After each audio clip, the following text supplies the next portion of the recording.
نور را پیمودیم، دشت طلا را در نوشتیم،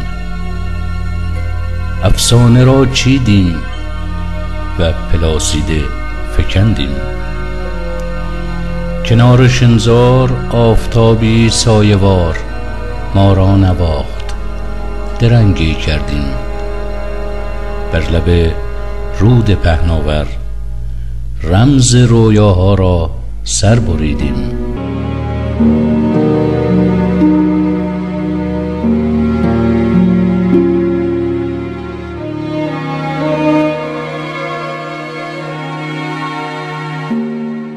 ابری رسید و ما دیده فرو بستیم. ظلمت شکافت، زهره را دیدیم و به ستیغ برآمدیم. آذرخشی فرود آمد و ما را در ستایش فرو دید.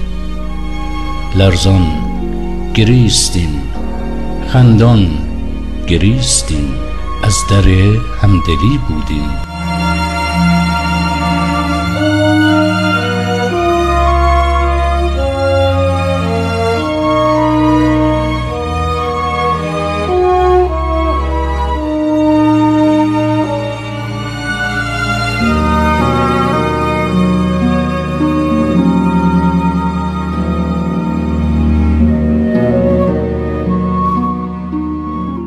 سیاهی رفت، سر به آبی آسمان ستودیم، در خور آسمان ها شدیم.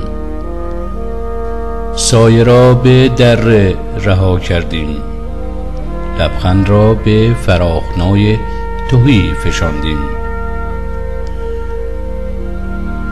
سکوت ما به هم پیوست و ما شدیم. تنهایی ما در دشت طلا دامن کشید. آفتاب از چهره ما ترسید، دریافتیم و خنده زدیم. نهفتیم و سوختیم، هرچه به همتر تنهاتر.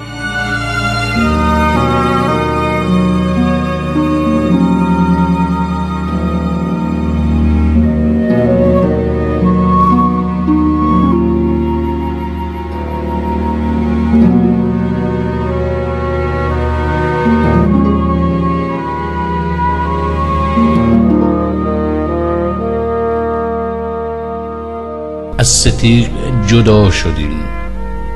من به خاک آمدم و بنده شدم، تو بالا رفتی و خدا شدی. من به خاک آمدم و بنده شدم، تو بالا رفتی و خدا شدی.